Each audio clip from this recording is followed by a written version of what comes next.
Check on this.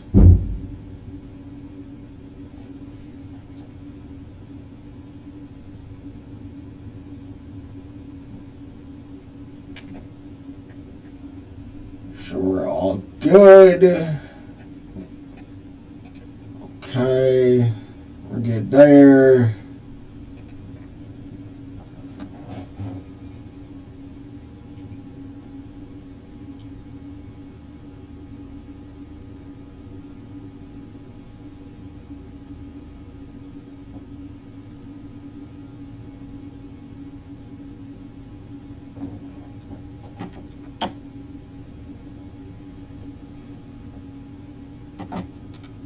Come on.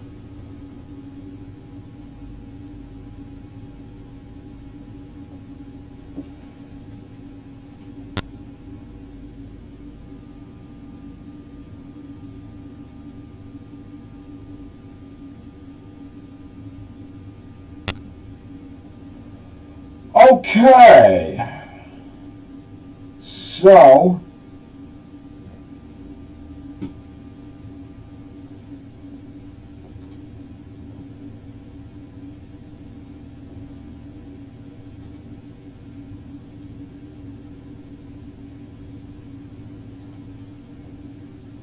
perfect. Alrighty. So, what is up, fam? How the hell is everybody? I hope everybody's doing well. We are back. Hope everybody is. How's everybody? On top of that, welcome in on a college football Saturday. So here's how this is going to work. We're going to be chilling. We're going to be working on the farm today. We are going to get you some college football scores. We are going to have your scoreboard ready to roll. And we will go from there. Little bit of everything to get into. As far as today goes, Lions, today's game, the news that broke on Thursday of Michigan. I have a question regarding the Pistons. It is going to be a lot of Lions. I'll tell you that right off the bat. But here's the deal, okay? Because I deal with this in my job, and I'm certainly not going to deal with it here. Let me lay this out for you. If you're a Michigan fan, I know you're a game, and you're not going to do that here. And you, specifically, are not going to come at me because I am a Michigan fan. And very, very simply,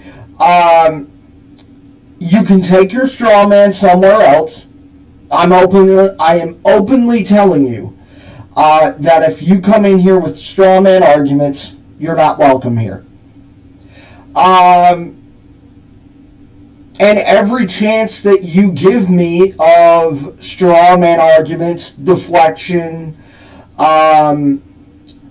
little arguments that have nothing to do with the conversation, as I said, deflection, I'll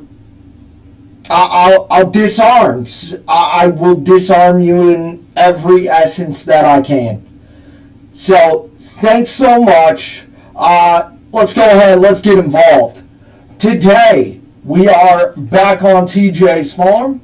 Well, I should say me and TJ's farm. And today, we are making some America bales. So, let's fire up the baler.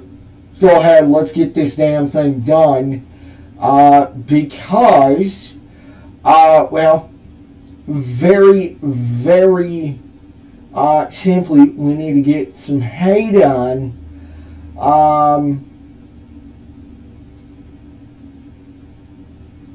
Before we can do much.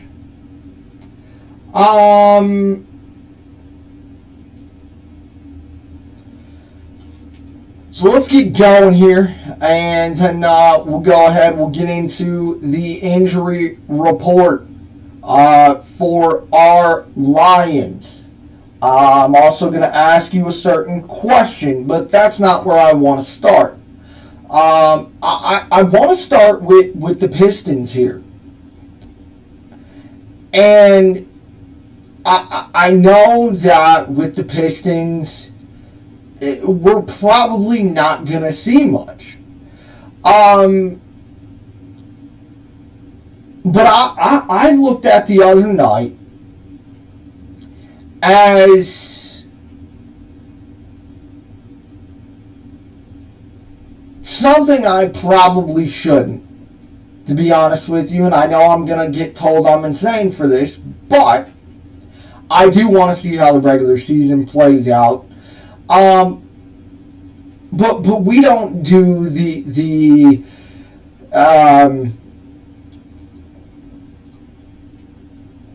well, let's just wait and see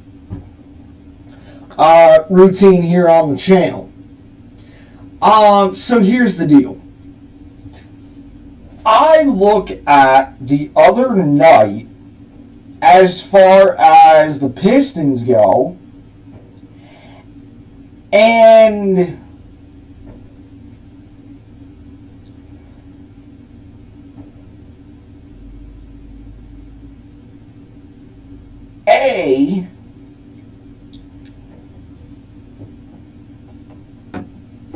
did we just,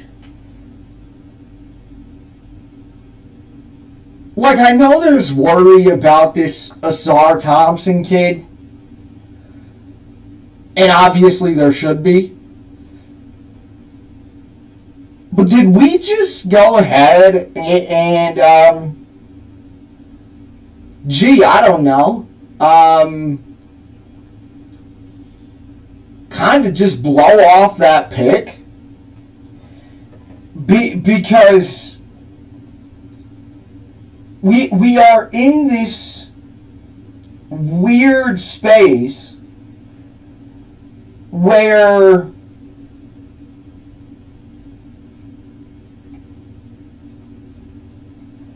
man oh man, did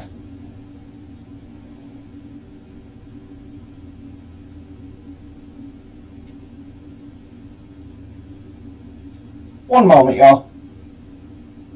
There we go. And again, I'm telling you that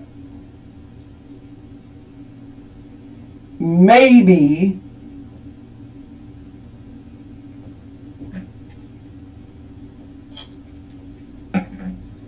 I'm looking at this with a little too much optimism. But it's Asar Thompson. The other night, 8 rebounds and 18 points. And look, it was a close game. 118 to 116. Now again, I know it's preseason. But here's my question regarding the Pistons as far as opening day gets closer. Right? So this week we've seen the Brinkett signing. Really, in essence, go ahead and really just put forth this, I would say, I think it's an opinion, and I think it's backed up, quite frankly, that, okay, this DeBrincat signing is looking so good right now. Like, it is looking incredible for this team.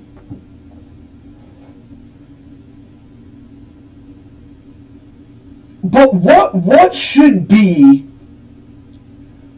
what is the expectation for year one? Okay, because we have the fact of that in the off season, I think Tom Gorse, I think gained a lot of people's respect. I think gained a lot of people's respect, not just here locally, but I think nationally, with going out and getting Monty Williams. Now again, I have my take on the press conference. I thought the press conference was a little off, but you have Monty Williams, you have Cade back, and it's starting to look like this draft pick may actually have some hope. And I say that very, very cautiously. But going into this Pistons season, which I don't know how many people are excited for, because look, I'll be honest with you, I'm not an NBA guy because I can't do the load management. I can't stand it. And I do think that is a big problem as far as why there is quite a bit regarding people not liking the NBA. But here's my thing. When it comes down to it, what should it be as far as the expectation?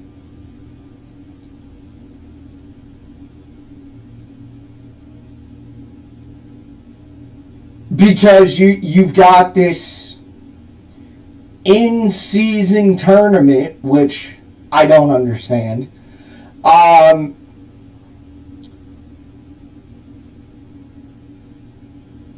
But let's compile the negatives and the positives, right? You've got Cade back. You've got, you've got Cade back. You've got Ivy. You've now got Monty Williams. So, as far as you guys go, the fan, what should it be regarding the expectation in year one? And that was really my biggest problem with the press conference. Because the question wasn't asked about this expectation in essence of, are you serious? But this expectation of year one. Now, obviously, they did not win many games last year. But is it something simple as far as get to 20 wins? 25 wins? Is it 30? Maybe even 40 wins? Because to me,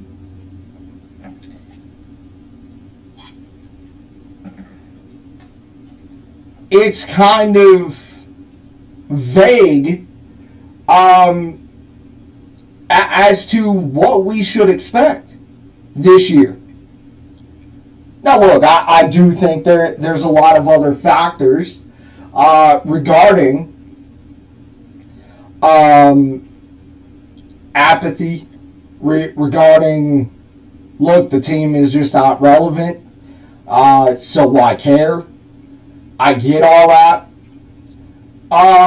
But let's have the conversation, because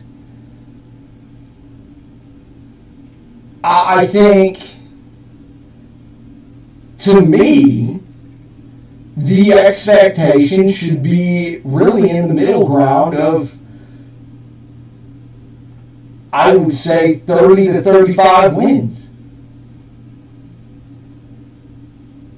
And that's simply based on having Cade back, having Ivy, and having Monty Williams. Now, as far as the Sir goes, what do you do with him? Can he continue to go 18-8 and stay consistent with it? That would be my expectation. And then we can kind of really start to really wonder, where is this going to go from here? Because to me, if we're going to talk about this team being relevant again, yeah, there needs to be consistency. And I would like to see some consistency from Cade, from Ivy, and Thompson. Now, this isn't going to be like, the Lions of, okay, well, here's what I'm expecting, and then, looking at, okay, do we buy, do we sell at the trade deadline, what do we do? For me, as I said, of course, we're frozen again.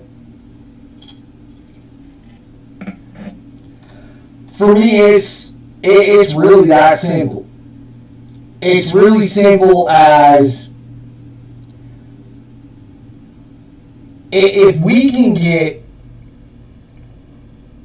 to that middle ground of 30 to 35 wins,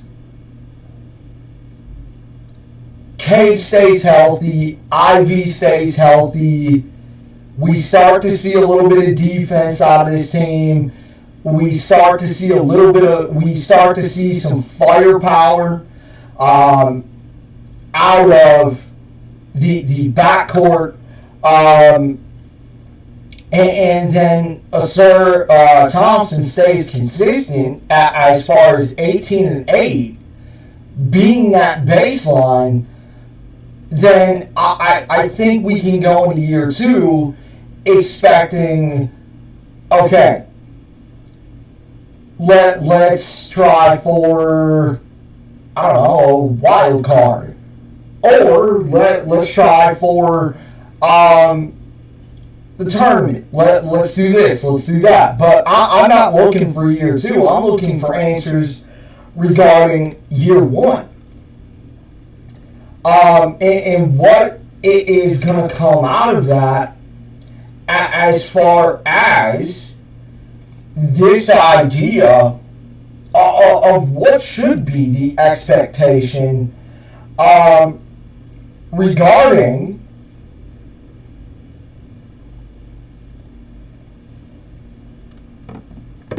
the Pistons in year one.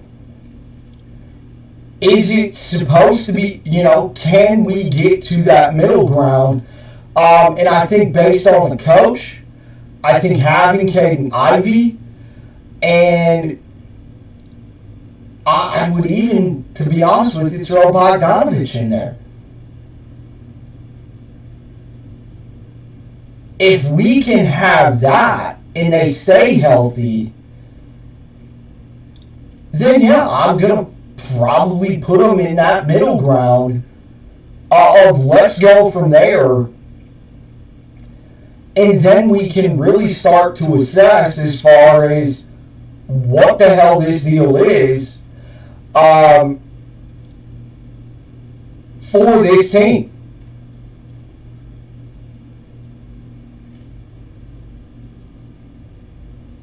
Alright, so start with a little hoops today. Let's start with some hoops, and then we will go from there. We're going to go ahead and we are going to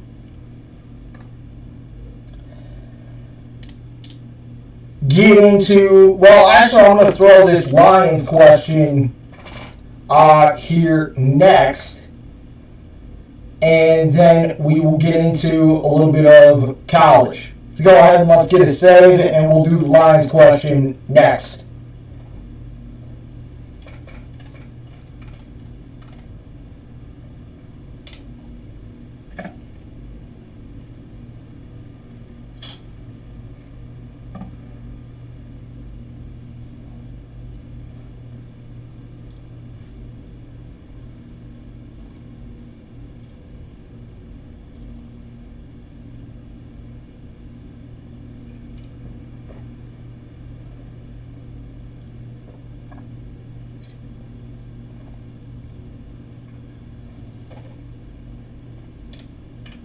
Okay, we are back, and let's go ahead and let's get back to bailing. So let's go ahead and let's get this question out of the way. Now look, I'll be quite honest with you, this is a question that primarily I would not ask. Simply because of the proof is in the pudding, is the way I'm going to put it. And what I mean by that is that you see the elite teams do this every year. And what I mean by that is teams like the Niners, teams like the Eagles, teams like the Chiefs, the Bills. Those top tier teams, two of which you are chasing. And let's just say the Lions stand pat at the trade deadline. I want to know, A, how you would feel, but B, does that bring disappointment? Because this comes from a source, and this is a direct quote. And I will tell you, I would be very, very disappointed if they stood pat. Quote, if they stand pat at the trade deadline, it tells me they are going for just the division. Close quote. And if that is the case, then I'm going to tell you, no, I'm not going to be satisfied. And you as a Lions fan, no, you shouldn't be satisfied with just going for the division. Because I'm going to tell you right here, right now, you go out and you win Sunday, tomorrow, against your toughest opponent yet. And I got numbers to back that up. You win this game, we're talking BOGO, heading into Monday night, the game before Halloween. We're heading into that Monday night, and we are heading into the bye week 7-1. I'm giving you BOGO. Right here, right now. If they stand pat at the trade deadline, A, how would you feel? And B,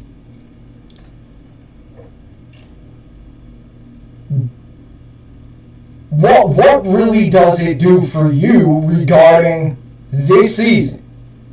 Look, this season has been a hell of a ride. For me, to answer the first question of what if they stand pat at the trade deadline, I agree with what my source told. It tells me they're going for the division. And I think it's a soft move. This season has been a hell of a ride so far. You go into the bye week and you are 7-1 and you stand pat at the trade deadline. I think that is going to be, I think that's going to leave a lot of questions that will need to be answered by the fan base. Now, as far as what it does for me, it is very, very simple. You win tomorrow, and you tell me you're just going for the division, to me it's not good enough. And I simply say that because you would be heading into the bye week 7-1, and then it's on. It's on. We got to start talking about this team and things that we used to get laughed at for as Lion fans.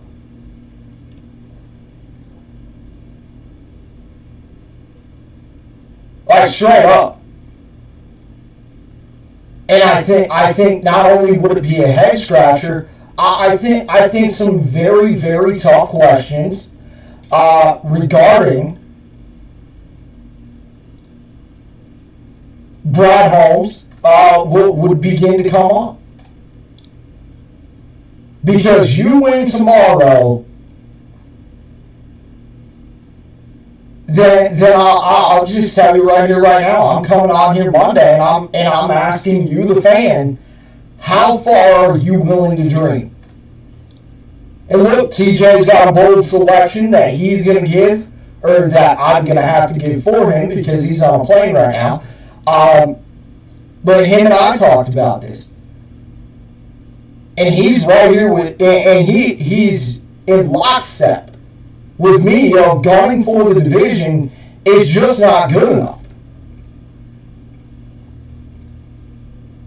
So, we've got Pistons in the hopper. What should be the expectation for year one? And then we've got Lions. Let's say they stand pat at the deadline. What does it do for you? And really, what's your feel on it?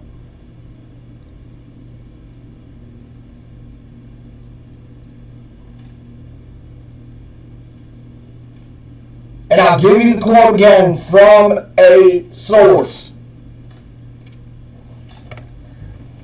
Because I asked, what if they stand pat at the trade deadline?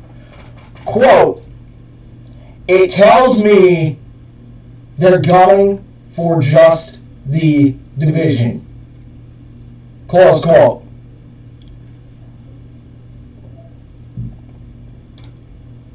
So where you at with it? Let's get involved.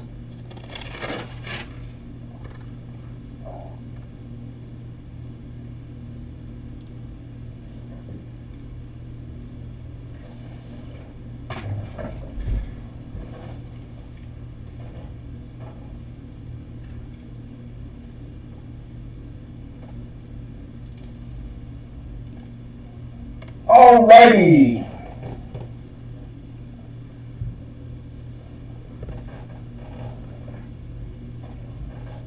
Almost forgot about this, so we're going to go ahead and we're going to get into this here. Probably should look at the time.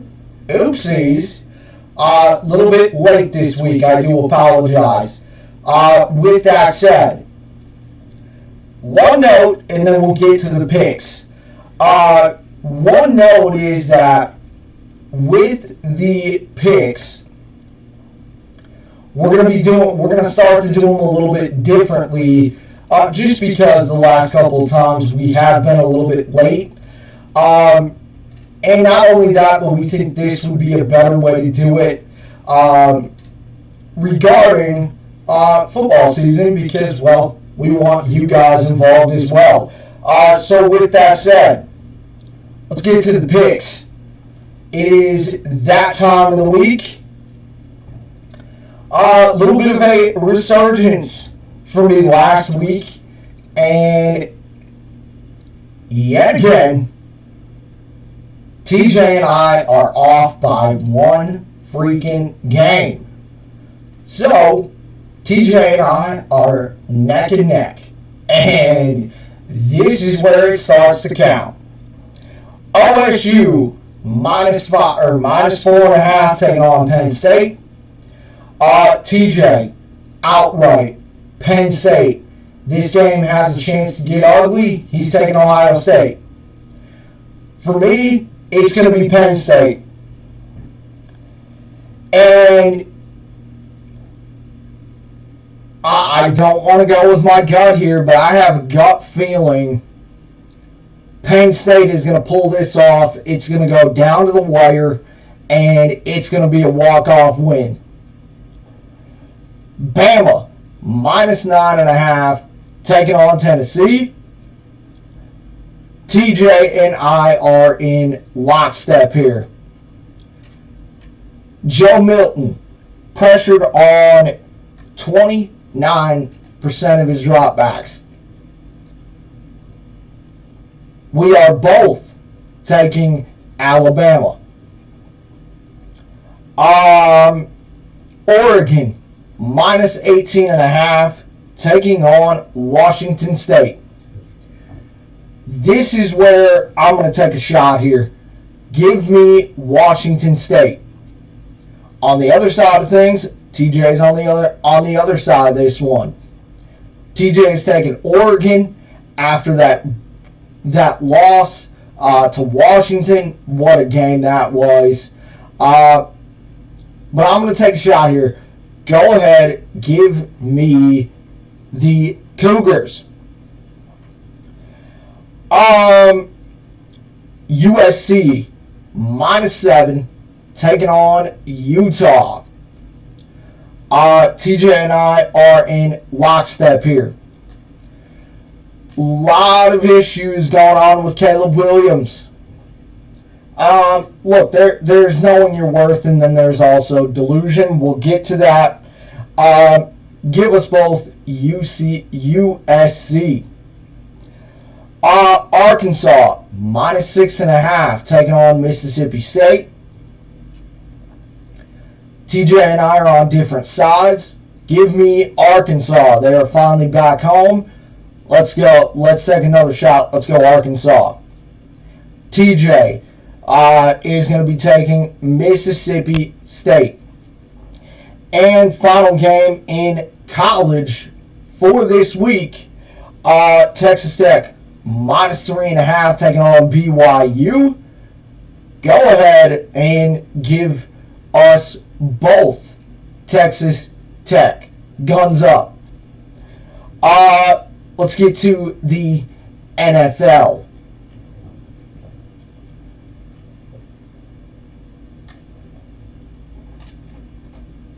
We start out with the Browns, minus 3,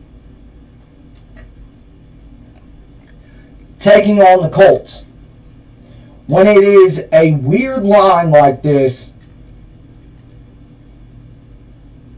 you just got to ride into the sun. Plug your nose and take the Browns. TJ and I are in lockstep on that one. Look, the win over the Niners and Anthony Richardson being out, this line looks very, very weird. Now look, Minshew is serviceable at best. Still a very, very weird line. So we're in lockstep. Let's ride into the sun. Let's take the Browns. Another weird line. And yet again, TJ and I are in lockstep here. You gotta ride into the sun with this one.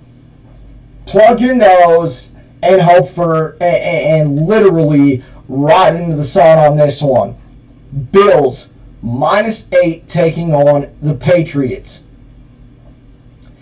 Patriots are one of the worst teams this year. You've got the rumors out there about Bill Belichick. All these different data points. You've got Mac Jones on a short leash. Everything going on with Robert Kraft. This line should be bigger. And to me, I'm looking at least 13.5. TJ and I are in lockstep in this one. Give us the Bills here. Rams -3 taking on the Steelers.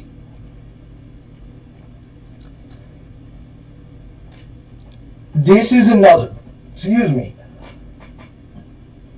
weird one.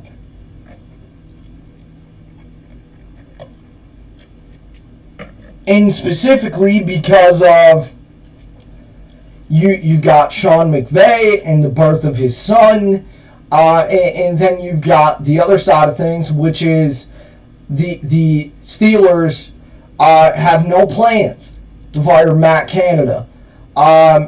So look, this is going to be my shot of the week in the NFL. Give me the Steelers, and TJ's on the other side. It's going to be Rams outright. Kansas City -6.5 taking on the Chargers. You want to talk about coaching malpractice? It's Brandon Staley. Give me the Chiefs. TJ will also take the Chiefs. Cannot believe in a guy that has a lot of coaching malpractice. Quite frankly, I don't understand how Brandon Staley still has a job, but yippee. With that said, we get to, I think, my favorite game of the week. Eagles -2.5 taking on Miami. Eagles rocking the Kelly green jerseys. TJ and I are on opposite sides of this one. Eagles lost last week to the Jets. He is going to take the Eagles in a bounce back, up-down theory. Then, for me, give me that offense, give me Mike McDaniels, and the Miami Dolphins. Fins up. Niners, Vikings, Monday Night Football. This is where TJ and I are in lockstep here as far as the up-down theory. Niners lost last week to the Browns. Give us the Niners. Big. And then final game of the week. Ravens -3 taking on the Lions. Look, this is a game you can lose. It is the NFL. Now, if you do lose, it does not change a thing. TJ is taking the Ravens -3. I'm not. I'm taking the Lions. I'm going to believe in them. I've already told you. BOGO. You win this game, and it's on. We're partying, and we're talking about something that we as Lions fans have been laughed at for years. Let's go Lions. Plus the 3. Also, this week and from now on, we are going to be adding in some player props. And this one is going to be fun because I'm not really all that big into these. But we figured it would be fun for this. So, with that said, TJ, anytime touchdown, Zay Flowers plus 240, and the Ravens -3. For me, on the other hand, I'm going Amon-Ra, anytime TD, +160, and Sam Laporta, anytime TD, +270. Those are your selections for Week 7.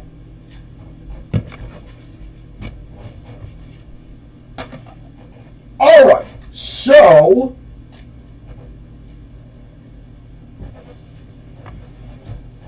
this one is, I'm going to leave to the people.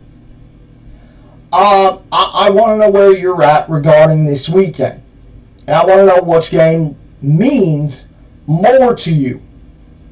Means more to you in the sense of the rivalry, Michigan State, Michigan, or Lions, Ravens.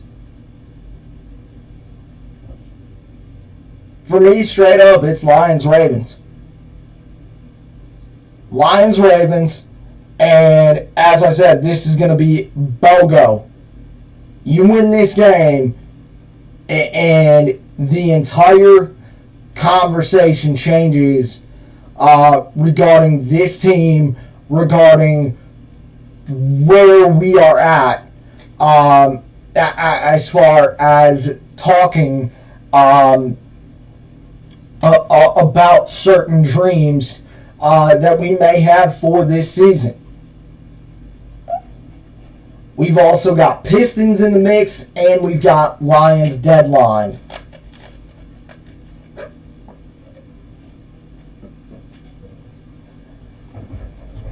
So this is an interesting conversation as well, because it is the very reason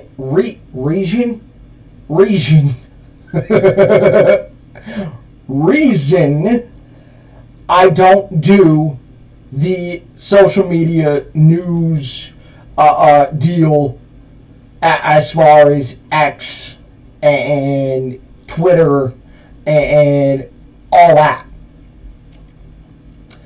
But I was in a pre-show meeting, and I had my headphones on. I was listening to a little bit of Middays, and it's so funny when this happens because, man, oh man, it does not take much to get people, specifically guys in the media,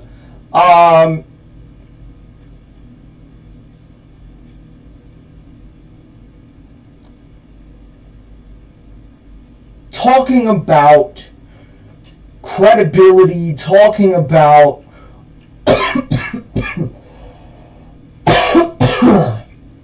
all the certain things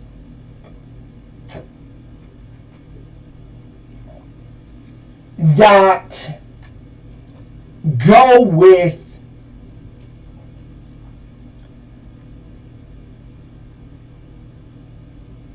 being the host, being actually trying to get the people involved.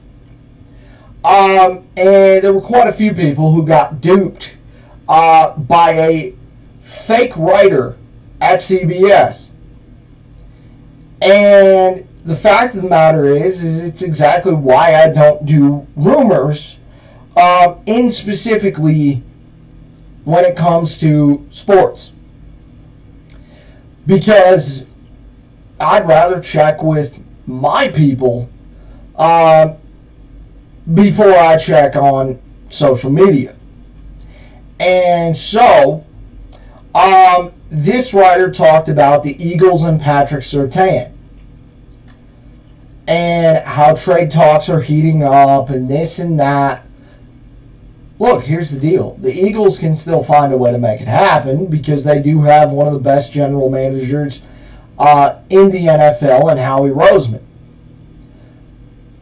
However, doing some research, it is hilarious how this works because of this is in fact why a lot of the times you just can't act as if everything on social media is true. And what I mean by that is that being the fake writer, there being no credibility to the story, and then on top of that, it also getting to the fact of that, well, it should have been this team, well, it should have been that team.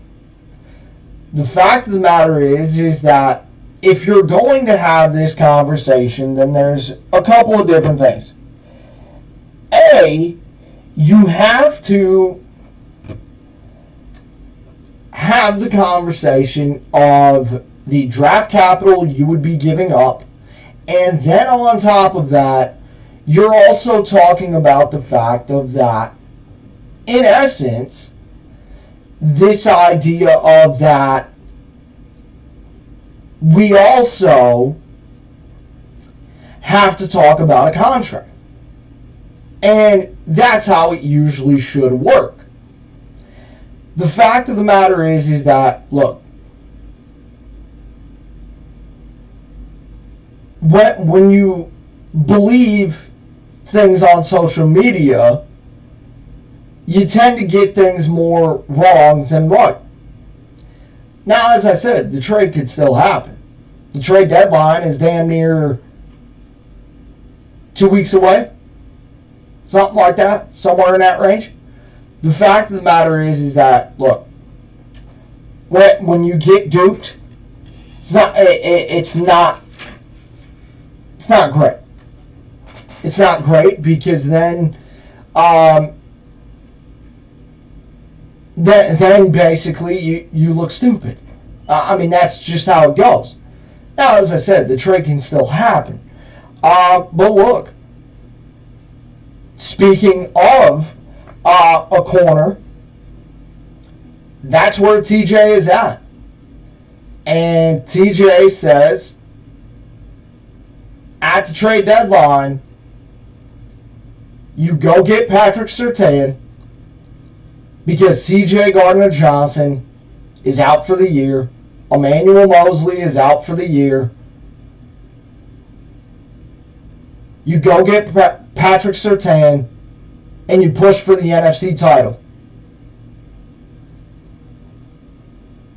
Now, to me, the only problem that I have is that, A, we don't know when James Houston is coming back.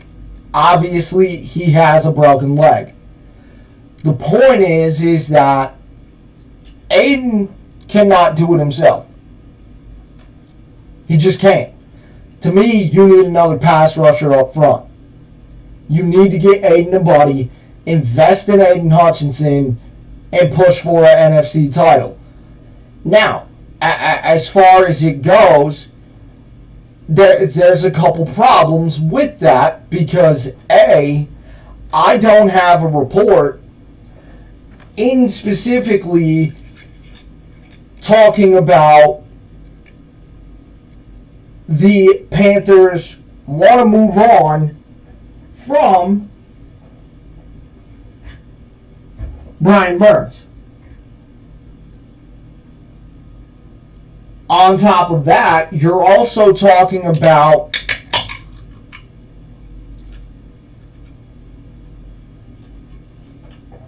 multiple first-round picks. To me, I don't think this team is ready to do that.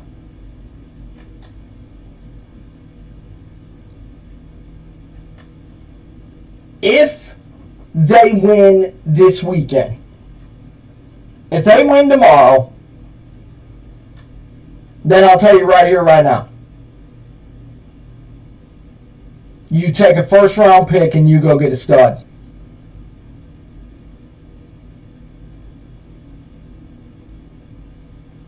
But as I said, I have no report or anybody that knows of a report saying that, hey, this is the deal. Brian Burns is on the trading block. Now, there is one guy from the Panthers I would be looking at, and it's Jeremy Chin. And I have seen reports he could be on the trading block. But again, you're also talking about draft capital, plural. So this is going to be something interesting. The other problem is that Max Crosby. If you're talking about Max Crosby, you're also talking about first-round picks as well. But I have seen nothing saying that he's on the trading block. So, in essence, you've already crossed two names off the list. So now what?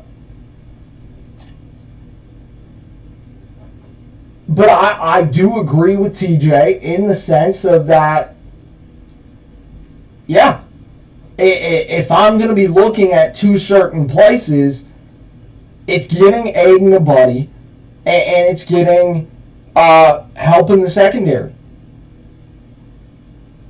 Because I do believe with, in fact, Zay Flowers, and on top of that, Odell, your secondary is going to get tested.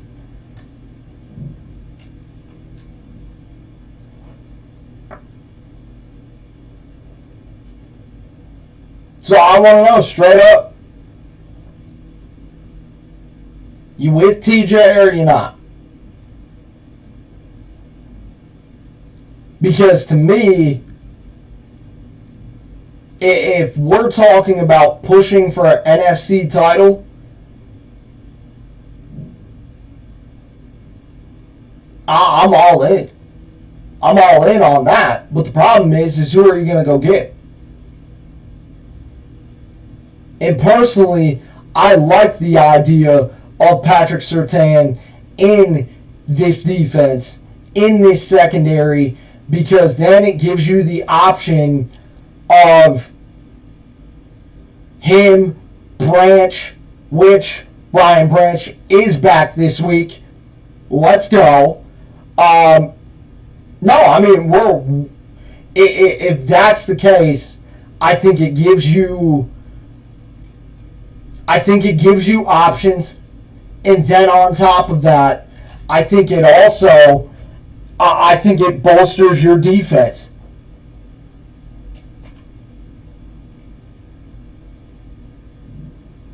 And hopefully this week, TJ will give us an idea on what he thinks as far as draft capital goes.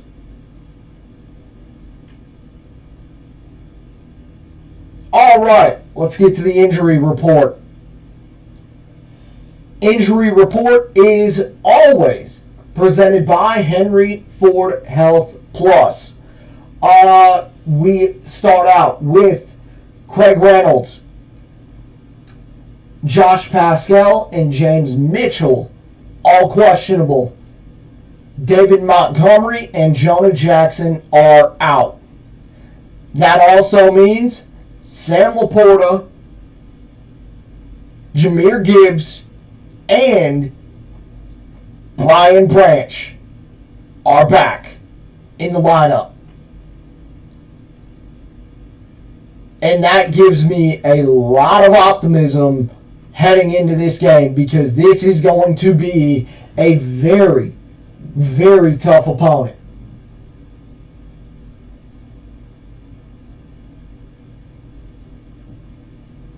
Especially regarding the fact of that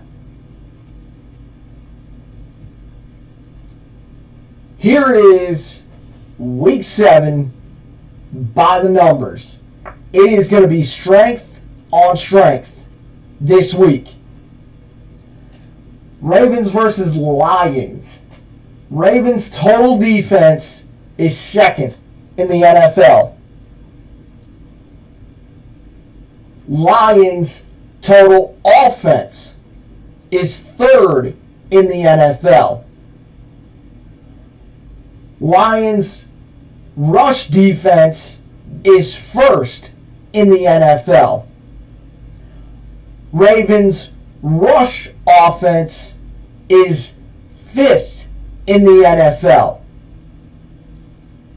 And then Ravens' pass defense is second in the NFL. And then Lions' pass offense is fourth.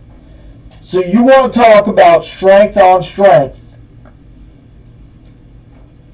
You're getting it this week. And I think this is going to be a shootout to the very end. But I do think the Lions pull it out.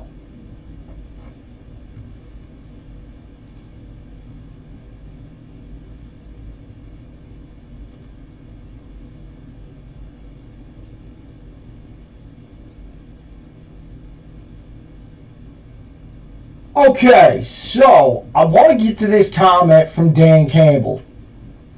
And maybe I'm reading too much into this, but I think it tells you all you need to know because it goes right along with Gibbs' comments regarding Sunday. Quote, I'd like to say we'll be careful with him. But the reality of it is we need him, so we'll go as far as he can take us, Campbell said on Friday. Close quote. This in specifically tells me this is a game where this team and this coaching staff is putting the pressure on Jahmyr Gibbs of that, hey, it's time to grow up, bud. We need you this week. Now, I never expected him to be a bell cow back, because I do believe he can spend some time with Reynolds in and out of the game and go from there. He can also be used in the passing game. But, in my opinion, and I know TJ shares this opinion, this is a game Jahmyr Gibbs has got to show why he was drafted number 12 overall. This is going to be an absolute game where he has to show his value to this team.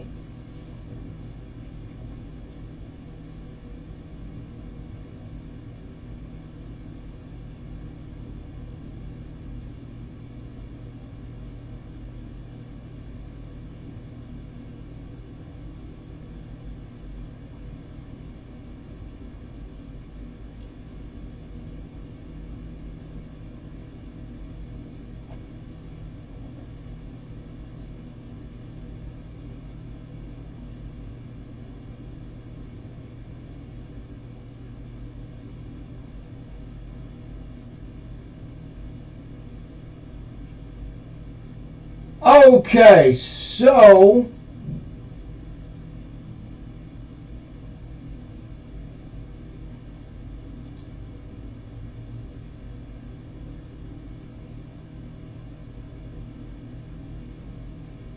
this also comes from the Ravens side, and I heard this in an interview, and it was said, quote, Ravens are prepared for a battle with the Lions. They're legit. Quote, close quote. It's a hell of a lot of praise, man. Okay, so let's take a break from the Lions, and we're going to go ahead, we're going to finish up Hay, And then we will get into some winter wheat and some oats. And we will get into this deal of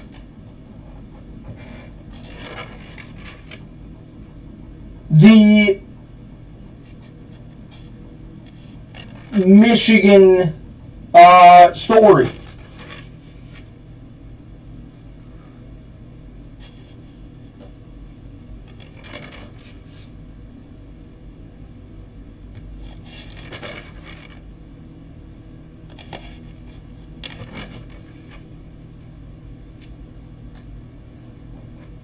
So this comes by way of Dan Wetzel of Yahoo Sports. And so, this was a complete curveball. And the fact of the matter is that, as I said to start, I know the little game of deflection. And, oh, well, everybody else does it. Oh, well, this. Oh, well, that. And the fact of the matter is that whether this is college football, whether this is real life, whether this is NFL football, the fact of the matter is that we live in a results-based world, period. The fact of the matter is that there are two kinds of people in this life. There are people who blame everybody else, and then there are people who blame everyone else but themselves, and then there are people who take accountability and responsibility. The NCAA is investigating Michigan for possibly scouting opponents in person in an alleged attempt to assertion play calling signs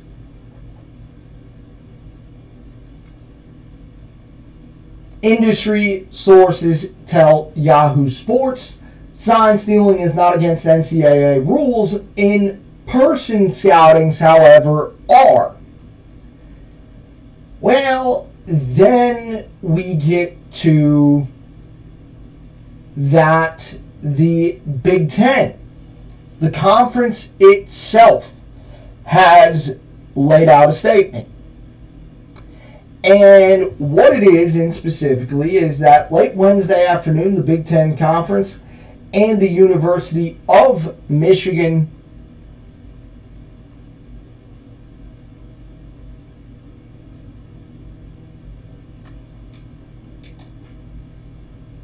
were notified by the NCAA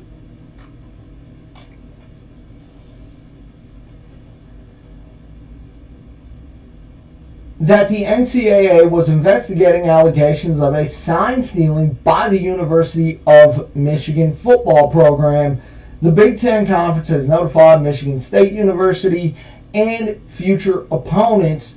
The Big Ten Conference considers the integrity of the competition to be at the utmost importance and will continue to monitor the investigation. The conference will have no further comment at this time. So, this is where things get interesting. And this comes by way of the Athletic. U of M Athletics will offer its complete cooperation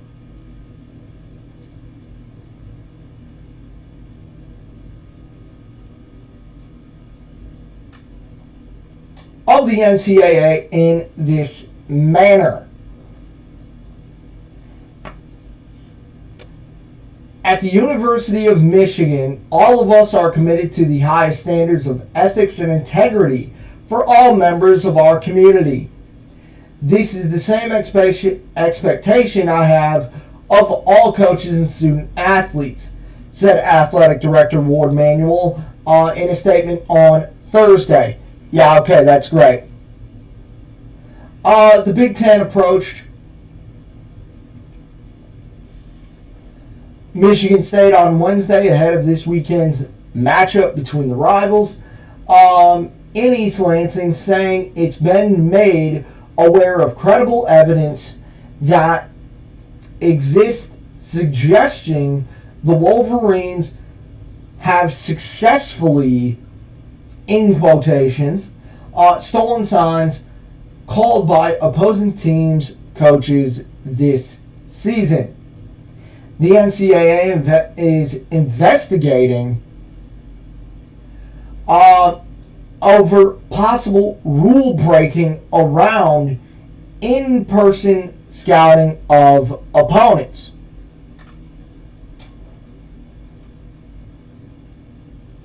So then we get to this idea of all the statements coming out, the Big Ten making a statement, and then we get to Ward Manuel, Jim Harbaugh, etc., making statements about this, and then, on top of that, getting into the fact of that very, very simply,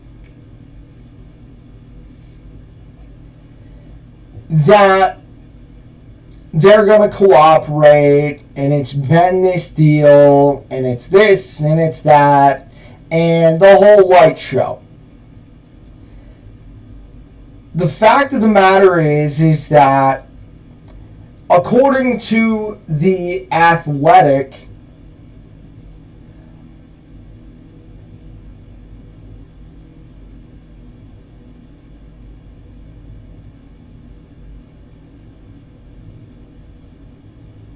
let me find the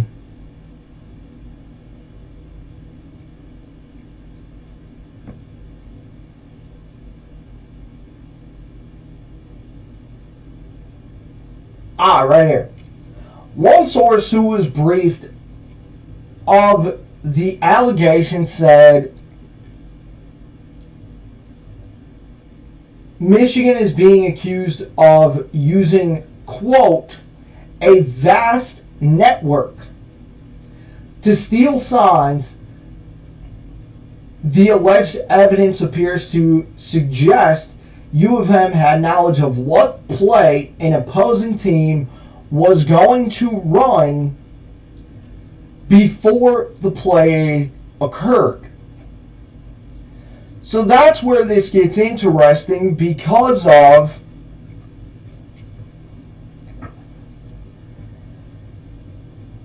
you have, well, quite frankly, many examples.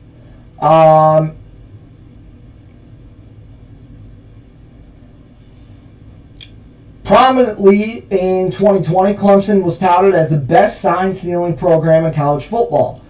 Prior to the 2020 Sugar Bowl, ahead of Ohio State, Ryan Day said Clemson defensive coordinator Brett Venables seems to always know exactly what the other team is doing. Arizona State coach Todd Graham was accused by both Washington and Utah of sign stealing in 2015.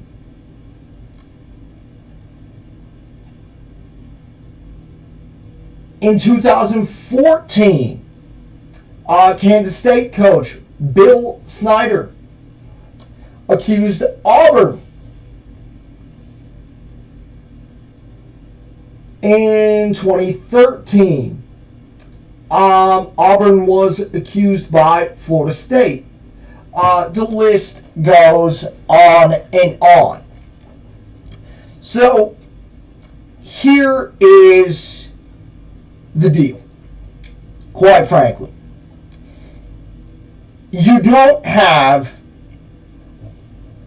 one, you have now two different investigations going on as far as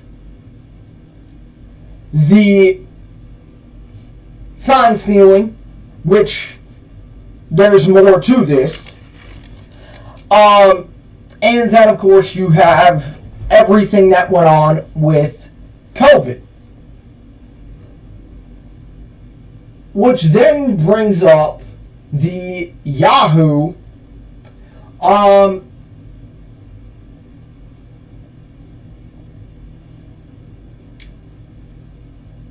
article regarding Ross Dellinger. Now, the picture was posted yesterday when they believed that they found this person who may be at the center of this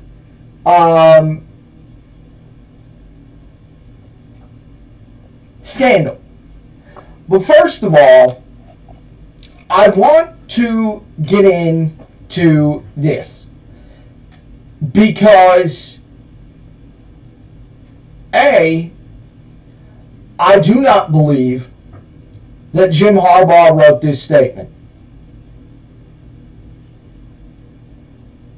I read this and I laughed my ass off.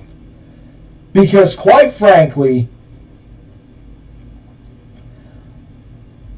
I just don't see Jim Harbaugh writing this statement. So here we go. I want to make it clear that I and my staff will fully cooperate with the investigation into this matter. I do not have any acknowledgement or information regarding the University of Michigan football program illegally stealing signs, nor have I directed any staff members or others to participate in off-campus scouting assignment. I have no awareness of anyone on our staff having done that or having directed that action. I do not condone or tolerate anyone doing anything illegal or against the NCAA rules.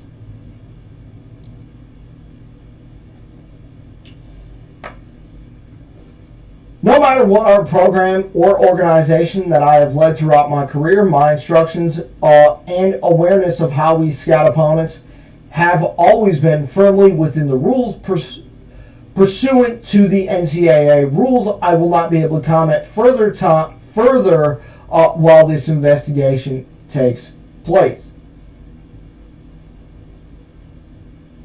Okay, so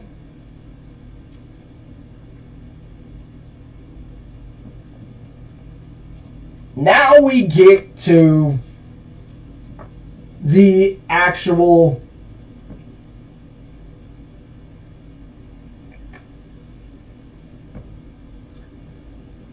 meat and potatoes of this deal.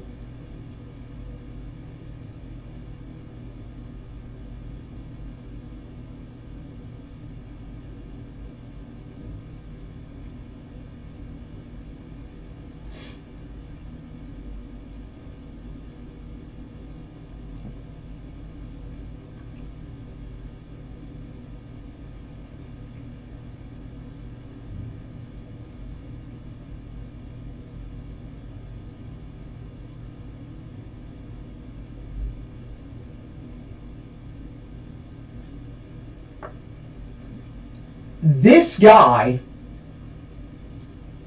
specifically that is,